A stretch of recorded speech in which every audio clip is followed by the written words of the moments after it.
My name is Samir. I'm a principal product manager at CrowdStrike, and I work on our cloud security products. I'm joined by Justin. Good morning, everyone. Hello. I'm a cloud solutions architect with CrowdStrike. Great. So what can you expect from the session today? We'll talk about, first off, some of the challenges that we see security teams coming up with, specifically in cloud environments. And we'll try to put a box around what are cloud-native applications and how they're different and how they challenge traditional security tools. We'll cover a little bit on security best practices and how we can implement best practices for both security teams and cloud and DevOps teams, and how they can make their security and DevOps teams work faster. And Justin's going to cover a lot of the architecture and implementation and how we put together mechanisms to help customers secure their AWS environments. So let's get started on some of the challenges and the asks to security teams today. First off, customers want to build on the cloud to innovate.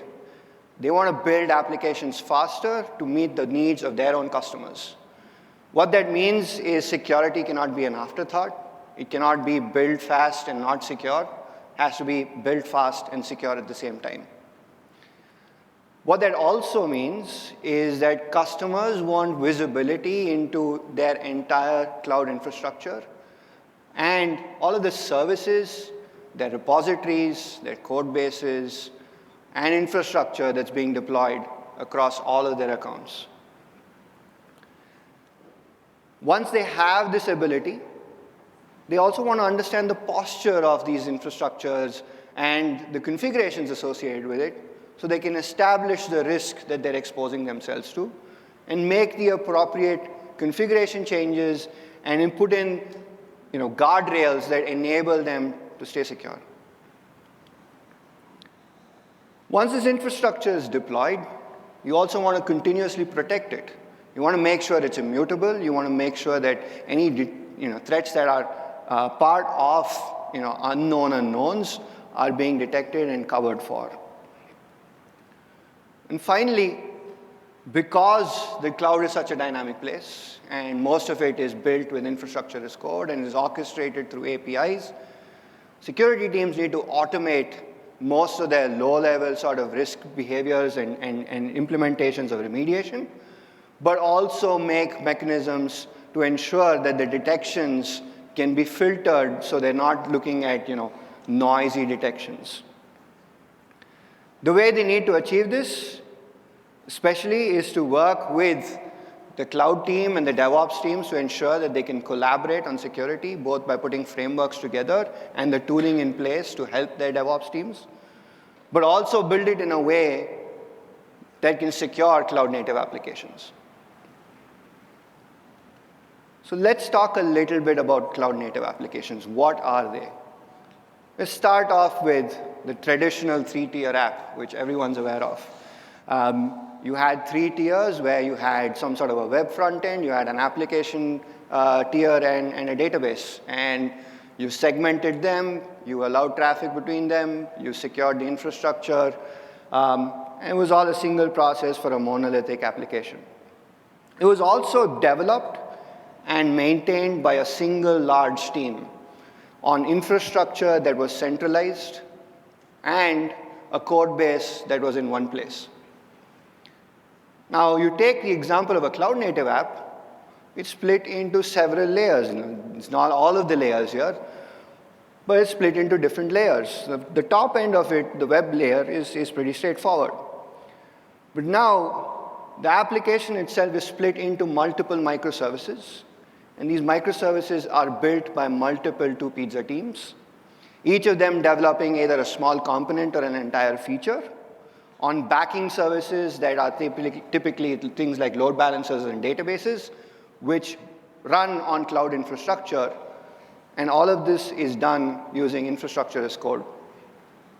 The way that all of these layers interact with each other is completely API-based. And the way that the processes and microservices interact with each other or process information is through event-based mechanisms. What this means is there's a complete paradigm shift in how security tools need to work to ensure that security is baked in at every single layer. Now, given that this is how things are being built, or this is how cloud-native applications are built, it also means that the development process for cloud-native applications is very different. It's built into 3 different phases. Most of you are aware of this. It's 3 phases which include the build, release, and run phase. The build phase is typically when a developer takes their code base, associated with all of the dependencies that the code base has, it's declarative, and of course, puts on a version which ensures that that's the specific code base that's going to be used during the deployment process. The deployment process comes in during the release phase. And what you're doing there is combining the code with the environment that it has to run in. This includes either running it in production, development, or testing. And you associate the configuration and infrastructure in the release phase for the code base that you're going to run your application on. Finally, when you have the application running, some of the things you want to do is to maintain immutability of the application itself. Nothing changes from the code base, infrastructure, so on. You want to ensure that you use APIs to monitor for activity or orchestrate it. And you want to listen to events, whether that's logs, whether that's observability, whether it's metrics. You want to listen into those events to make sure that you can process the information required to either secure or orchestrate the application.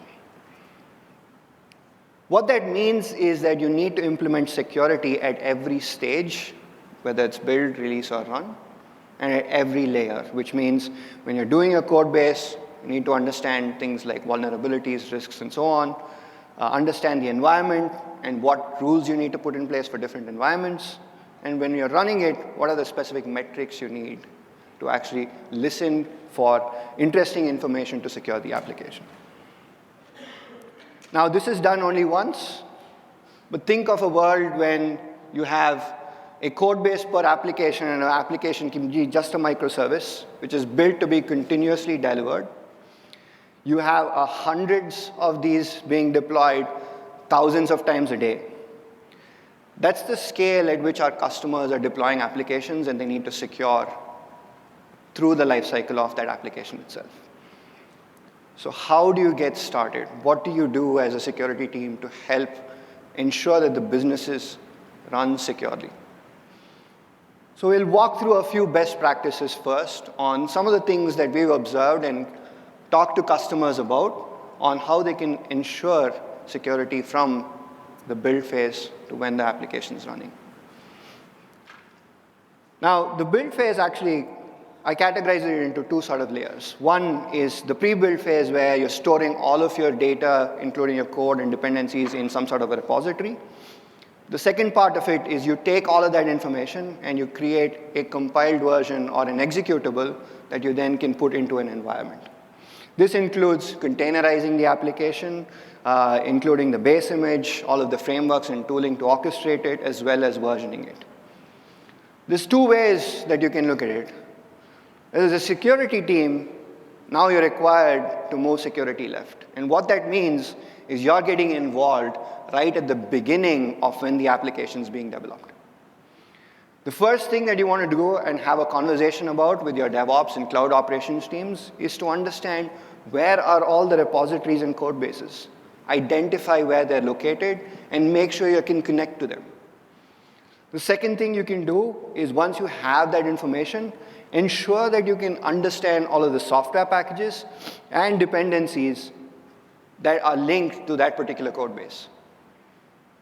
Once you have this information, you can start scanning for risks, exposures, and vulnerabilities that could be a risk when they go into production. Now, how do you do that? How do you do this for ensuring developers can then move quickly? First off, you want to give them a framework to ensure that you have processes for embedding these security tools right from the pre-build phase to the post-build phase.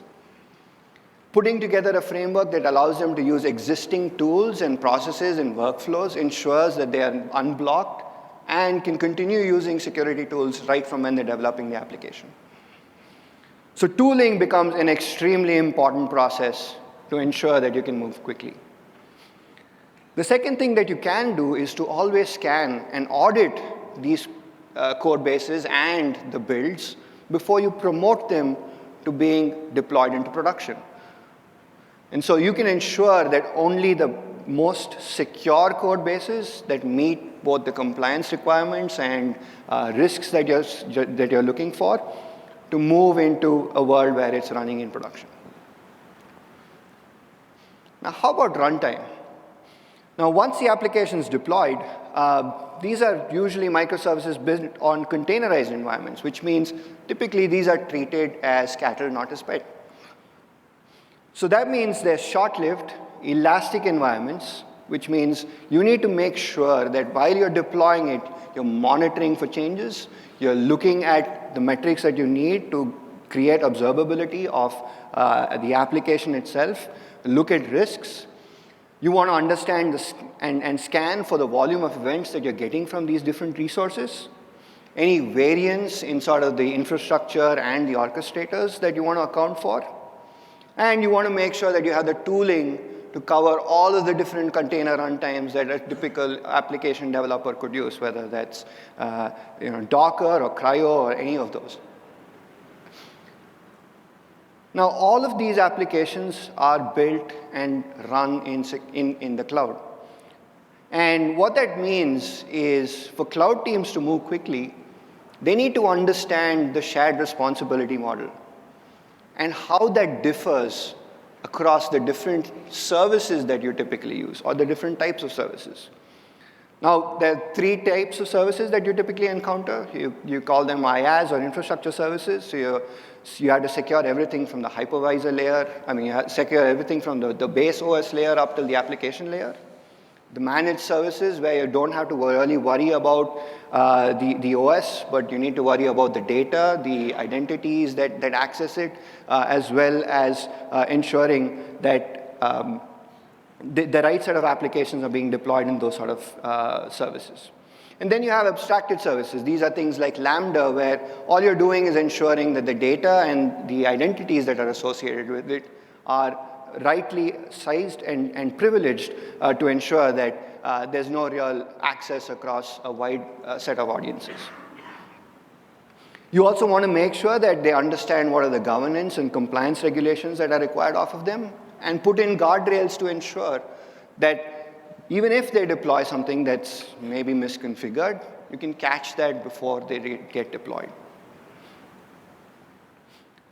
Now, from a security team standpoint, there's actually three ways that you can figure out how you want to promote the ability to secure your cloud environments. First off, you want to ensure that you create 3 or 4 different types of environments where you can start baking in security itself. So typically, we've seen customers do development, test, and production, whereby you start creating different profiles of security capabilities in each of these environments. What this allows you to do is to start building threat models for the cloud services right from when they're being adopted. So let's say a developer comes in and starts using a new service that you've never been exposed to before. You can catch that right at the development phase and start investigating what are the best capabilities that you can make available to them to ensure that that service is secure. The second thing that I always concentrate on is to standardize what are your risks, what are the scores associated to it, and what are the typical set of assessments you can do once it's in the cloud environment to ensure that there's a consistent framework for each developer to understand what they should be looking for when they're deploying into the cloud. There's also 2 capabilities that you want to adopt, both preventive and detective controls. Preventive controls, like I said, are guardrails, but also detective controls, which means if there's changes to the cloud environment, understand what those changes are and alert on them, especially if they're creating risk for you. And finally, ensure that you provide automation. SOC teams today are overloaded with the amount of noise they get. The just the dynamic nature of the cloud itself means that the number of alerts you're going to get and the number of things that you're going to hear is going to be extremely noisy. But what that means is you can take on the automation capabilities to reduce that noise, surface only the risks that are really require a human to take a look at, which enables these teams to scale. So with that, I'm going to pass it over to Justin, who's going to cover some of the capabilities that you can put together to help secure these environments. Thanks, Samir.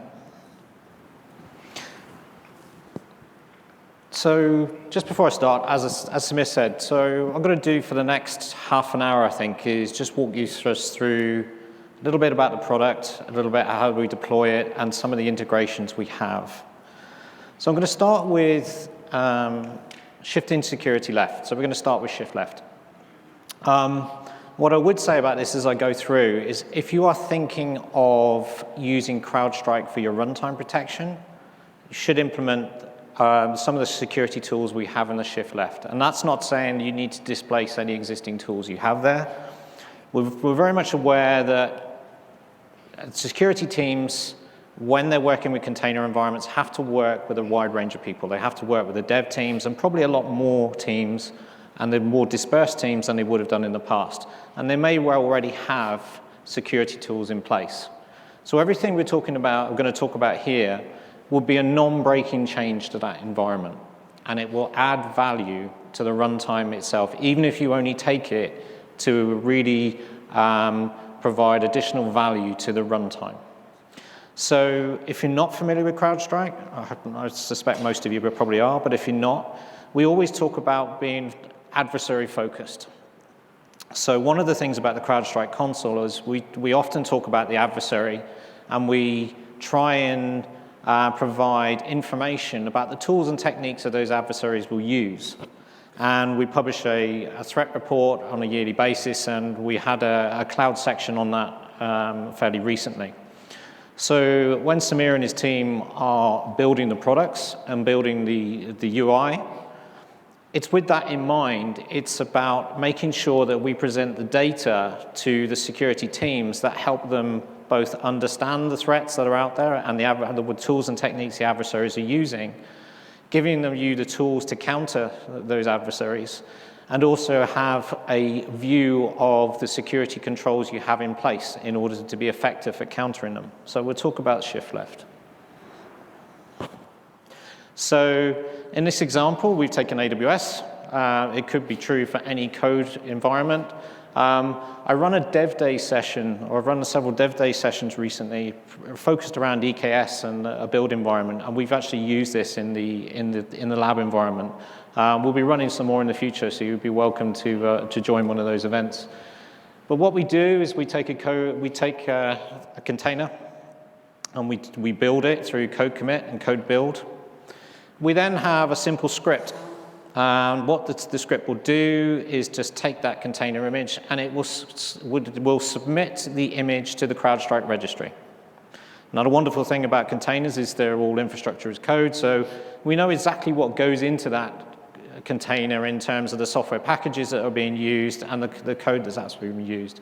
So we have a unique view on the threats and vulnerabilities that exist in that application before it hits the runtime, much like you do anywhere else. And if you have a DevOps team, they may well be looking at a tool, and they may already have a tool. The important thing here is this can be inserted into any DevOps pipeline, irrespective of whether there are existing tools in place. And it doesn't have to be. It can be an async process, so it can happen during the build process, and you can passively send us the image so we can get some analysis.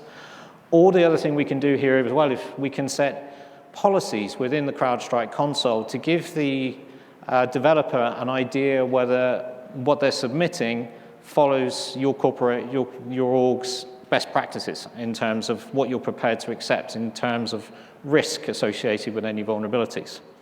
If it passes, then we'll push it into ECR or another registry. Second part to this. So again, as I said, emphasize this can be inserted alongside any DevOps process you already have, but it's going to give you, as a CrowdStrike administrator or CrowdStrike security analyst, really good information that's available at your fingertips within the CrowdStrike console. The other way we can do it is, again, passively. So we can optionally set policies that we can apply, and then we can connect to your existing registries. And I think of the last count we were talking earlier, and I think it's about 13, 14 registries that we support today. So pretty much any of the standard registries that your DevOps teams may use, we can connect to them, we can pull the images, we can analyze them, and again, give you that information about that visibility of what's actually running out there. So if you are at Falcon Administrator, we often see this scenario where the security team that's been managing endpoint for some time has now been tasked to go and look at the container infrastructure, or you're just moving into containers, and that team's now tasked with looking after containers. What this will do is give you a view of what you have running out there. We have a complementary product for existing VMs called Spotlight. So if any of you are CrowdStrike and you know about Spotlight, it's doing a very similar thing. It's just giving you a view of what you have running out there, what the vulnerabilities are associated with it. Very easy to set up. In the case of ECR, all we're doing is dropping an IAM role into the account where the registry is. That IAM role has some basic permissions, and we assume the role, and we pull the images and analyze them. So very easy to set up. The next piece that Samir talked about was securing the infrastructure for the application itself. And so one of the things we can talk about is the accounts themselves. We have a product called Horizon, which is a CSPM product. And it's fairly simple in the way that it works in terms of the two key things we need for Horizon to function in your AWS environment. We need an IAM role that we can assume so that we can query the API, understand the assets you have, read the configuration of those assets, and decide whether they meet compliance standards or whether they have a risky configuration. Similar to Inspector and some config and those kind of services, but again, very much complementary to Inspector and config. And what we're looking at there is a number of standards, but again, CSPM tool. So the other thing that we deploy into that environment is EventBridge. We use EventBridge, and I'll come on to what we use EventBridge for. But we've done integrations with AWS organizations in a number of different ways. One of the ways we've done them is Control Tower. With the Control Tower implementation, we apply a stack set to your master account. As a new account is created through Account Factory, CloudWatch triggers a Lambda that then creates the stack instance in the new account. We are partnering with AWS. AWS are launching Control Tower blueprints, and we're going to be part of that release as well. But essentially what we're doing is we're dropping an IAM role into each new account, and we're creating some EventBridge forwarding rules. What then happens is that we take information from those accounts in two ways. We take what I would call the static configuration, which is the configuration of those statics. And we're really just pulling back the JSON object, describing that object, and then we are analyzing it for known misconfigurations. And we do that through the API, through the IAM role. The second bit is where EventBridge comes in. And this is where we've been working with Amazon for AWS for about a year, isn't it? What we're doing with EventBridge is we're looking at data that resides within CloudTrail. So if you're familiar with the CSPM market, you would have seen that over the years, the most common pattern used would be to reach into the CloudTrail buckets within an S3 account, say in your master account, in your logging account, read the CloudTrail data, parse the data, and look at the logs. What EventBridge allows us to do is do that much faster and near real time. So we're not waiting for the SNS notification to say a new object's been written. We're not assuming a role to read the object. We're not consuming API requests. With EventBridge, we pretty much get the data in near real time. So we're able to analyze that data much more quickly and efficiently, and it's actually less costly for you as a customer and for us to implement. So it's been a great feature for us. So within that, you're going to get a CSPM dashboard. And there's two parts to those dashboards. We've got what we call IOMs and IOAs. So an IOM to us is an indicator of misconfiguration, and that matches to the CIS benchmarks. The ideal scenario is that for IOMs, we start off with a number of IOMs and we reduce that to near enough net zero over time.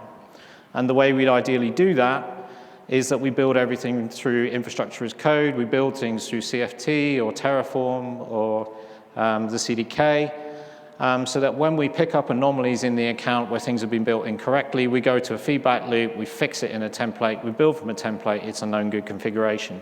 So what we're trying to do is engineer out those misconfigurations that occur in the accounts that lead to risk. The IOAs are looking at the data. They're looking for the same data. They're looking for the same misconfigurations, but they're looking for them in a certain way. What we're really doing with the IOAs is trying to spot the suspicious behavior. IOA stands for indicator of attack. So what we're really looking for is, how did that object that was secure become insecure?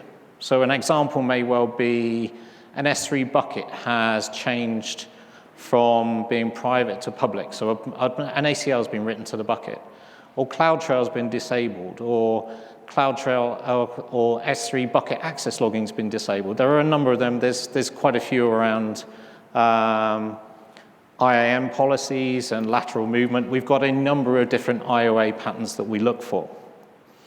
But essentially what we're doing is we are looking for both the event itself, where the configuration has changed. Another example may be that I've attached an additional policy to a role. Good way of moving laterally.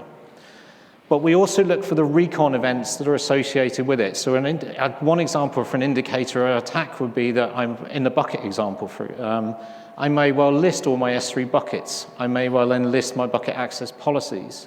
And then the final action would be I'd attach a new policy to the bucket. So what happens is we look at CloudTrail and we look for that sequence of events. We look for the recon activity and the event. Now, if we see both of those, we would flag that as a more severe risk. So what we're trying to do is bubble up to the surface things that you should pay attention to. Obviously, while still through the IOMs, looking to reduce the risk in the environment anyway. So we use the IOMs as a feedback loop, and then we use the IOAs to really try and identify the anomaly in your account. Click and moving. Yeah. So GuardDuty.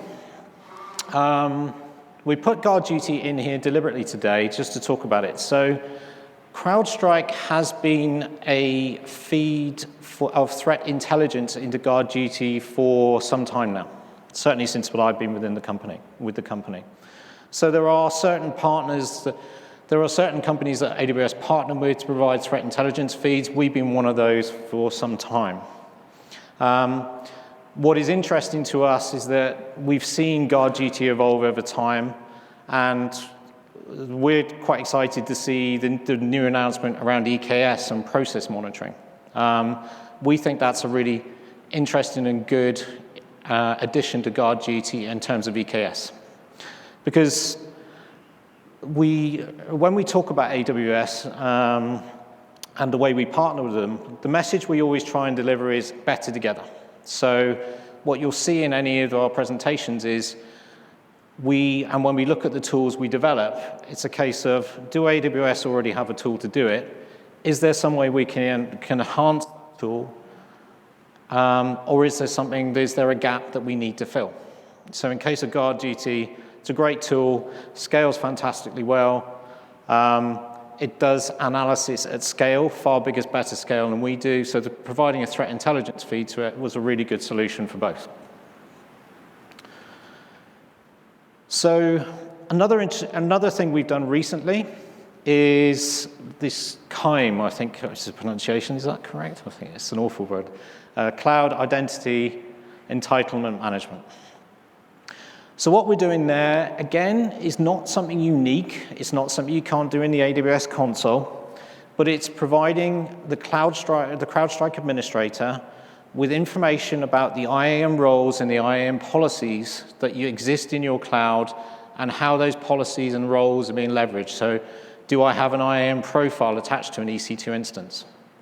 The way this can be really powerful is that it helps me manage risk in the cloud. So I can manage the risk associated with misconfigurations. I can manage the risk around identifying bad actors within my environment.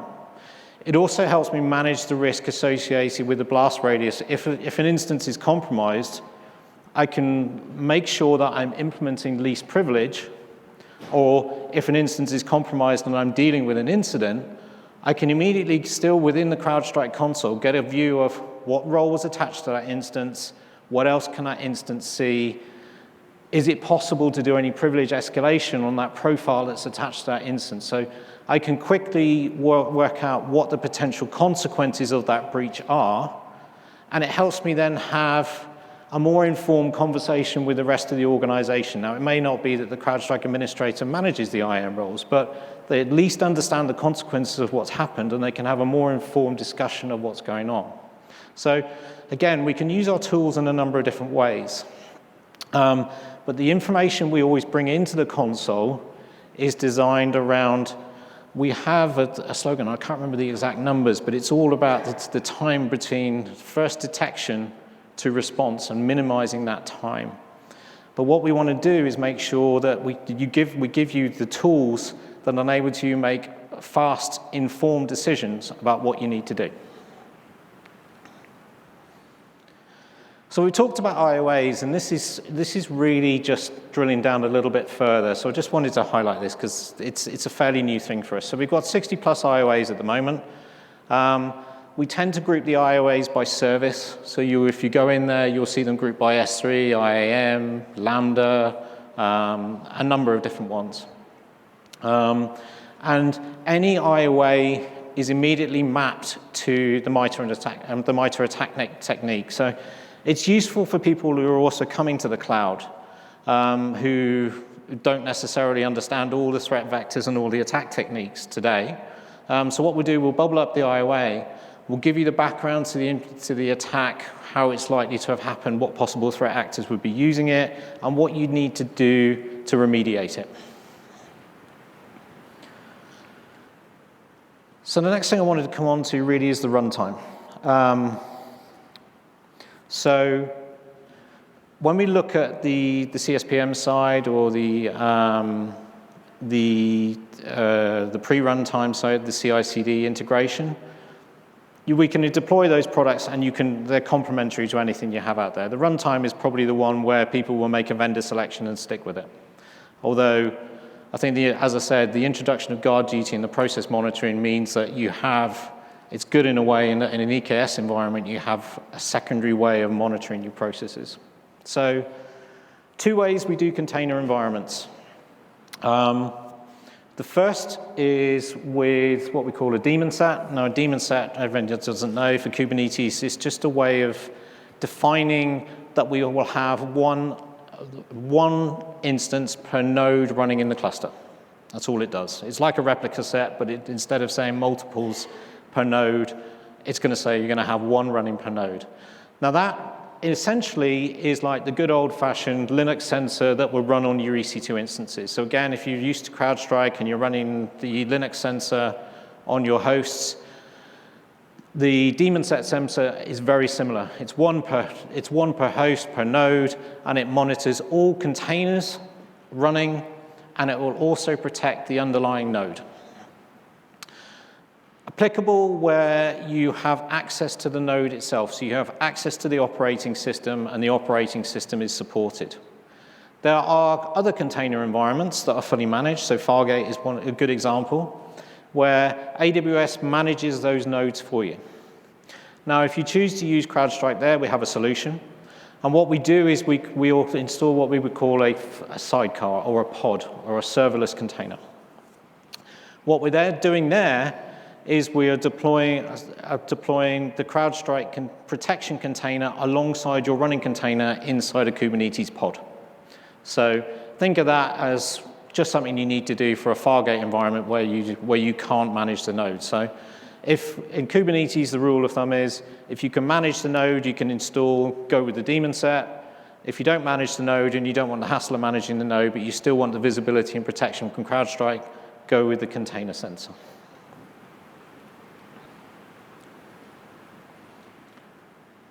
So, details of the implementation.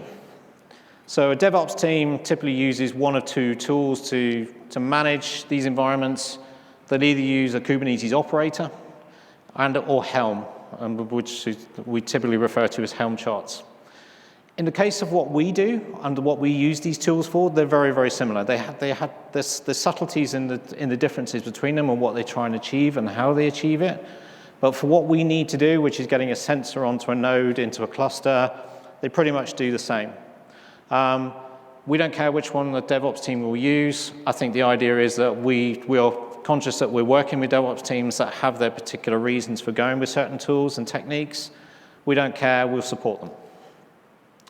So you take your Helm chart, you'll push it to your EKS cluster. What will then happen, so in the case of the operator, it's a two-stage process. You'll install the operator.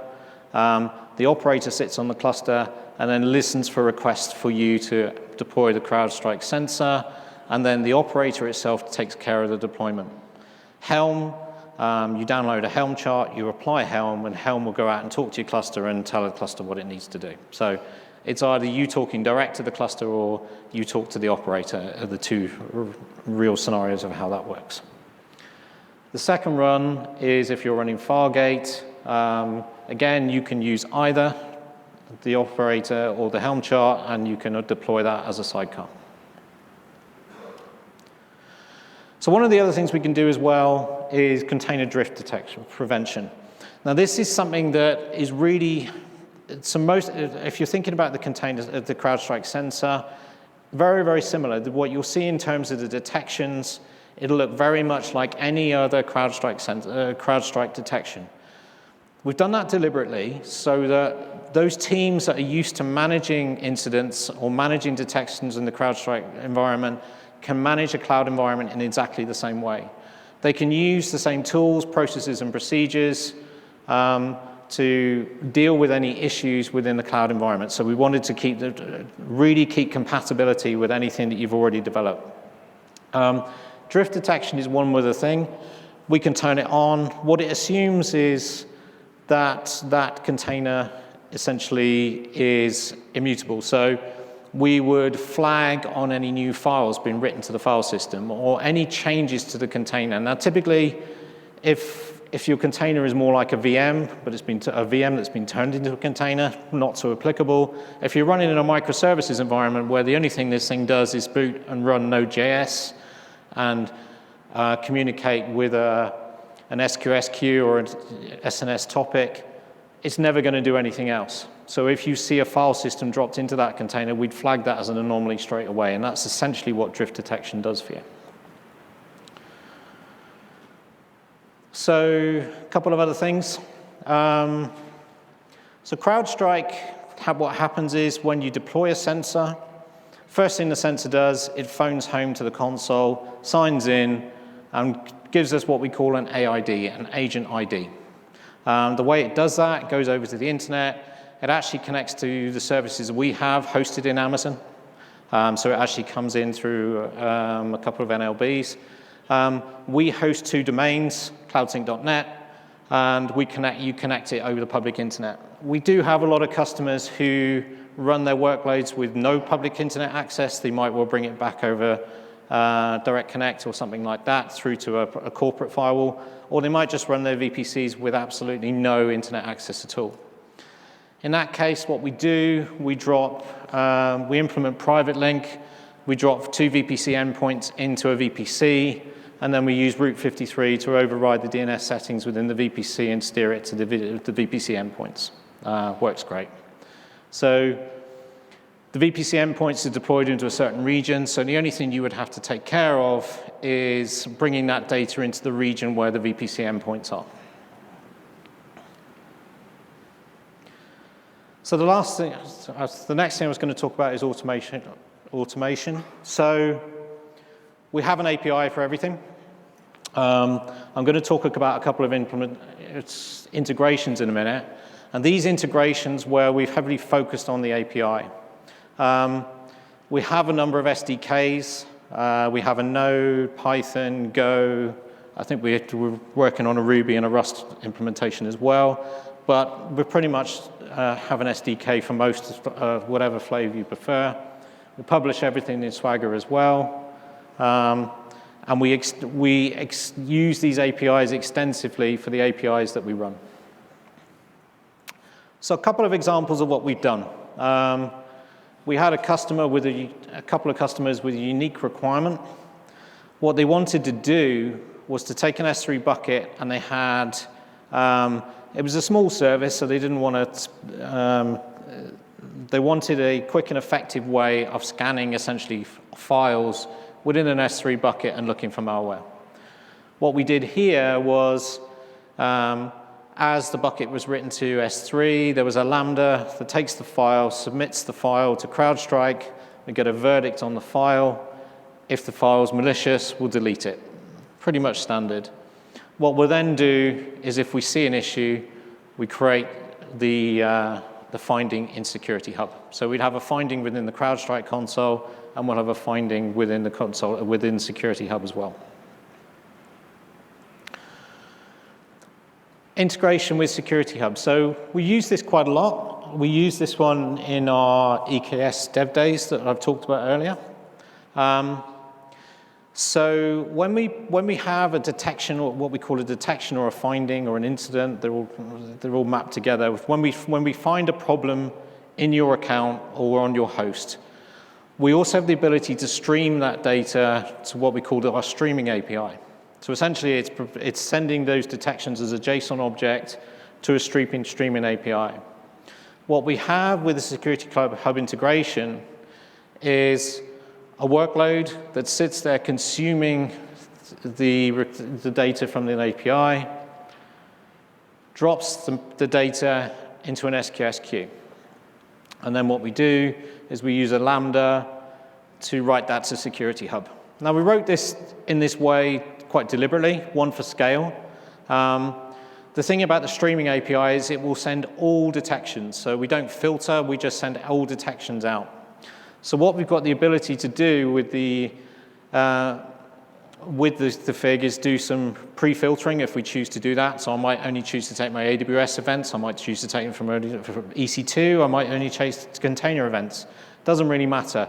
You have the ability to drop that data into an SQS queue, and then this Lambda can do some, it can either fetch additional data about the context of the detection, or we can do some pre-filtering. We can do a number of things. So we published this integration really and left the Lambda there so that customers can modify this to meet whatever needs they have.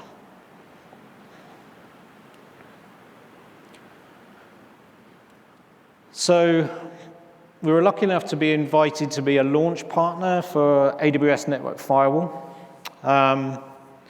It was an interesting project, and it was an interesting challenge. So the use case here really is around our threat intelligence feeds. So when we talk about focus on the adversary, if you look at our threat intelligence data, we have an enormous number of indicators of attack, and that's IP addresses, domain names, file names, file hashes, lots and lots of different indicators. Obviously, for a network firewall or a DNS firewall, domain names and IP addresses are one of those things. But we had to be careful with it because our IOA database far and exceeds the capability of the firewall. So what we feel is a reasonable use case for this is almost threat hunting. So the particular challenge we're trying to solve here is the use case where I might pick up command and control traffic from an EC2 instance in my VPC, but I might not have 100% coverage across my entire estate.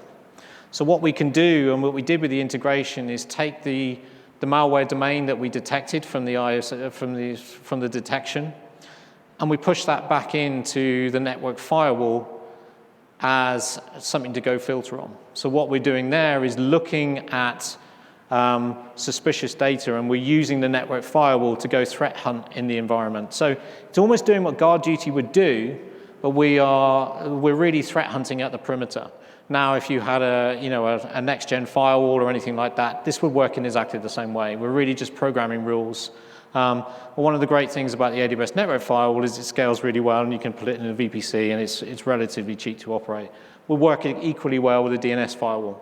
So really what we're saying here is, for most of this was really demonstrating what we can pull out of our detections and what we can pull out of our API, and then we can just use Lambda to stitch it all together. If you look at our integrations, we use Lambda to stitch everything together. Okay. So I'm going to hand it back to Samir now, and then I think we're going to take some questions at the end. Oops. Oh, all right. All right. So what we reviewed today is first off, as the move to cloud-native apps becomes a snowball effect right now, the challenge is for traditional security tools to adapt. And it has to be implemented at every phase, at every layer.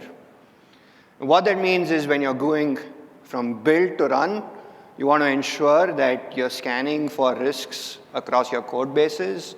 You're looking at container images. You're understanding what your cloud environment looks like. And you're also securing your runtime.